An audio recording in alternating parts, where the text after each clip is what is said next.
কিমান দেখাইছে 3 কিলোমিটাৰ ওৰ দা এই নিজৰাটো যে আছে নিজৰাটো লাগি বাইক লৈ যাব পাৰি নেকি এই বাইক লৈ যাব পাৰিম বাইক আছে ইয়াতে আমাক এখনো ৰাখিলো লক্ষ্য কৰি থলো ধুনীয়াকৈ এতিয়া আগৰ ফালে এইখিনি খোজকাঢ়ি যাব লাগিব মানে এইখিনি পাহাৰৰ ওপৰত উঠিব লাগিব কিমান বা উঠিব লাগে কি উঠিব লাগে নাজানো ফাৰ্ষ্ট টাইম আহিছো চাব নেকি ৰ'ব 1 2 3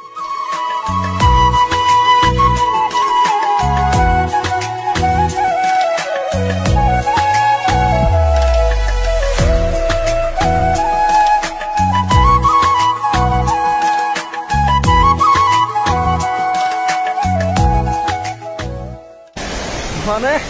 ভাগন নাই আৰু এটা বস্তু দেখাছো ভাগন নাথাকে গা ধুই ময়ো ধুম গা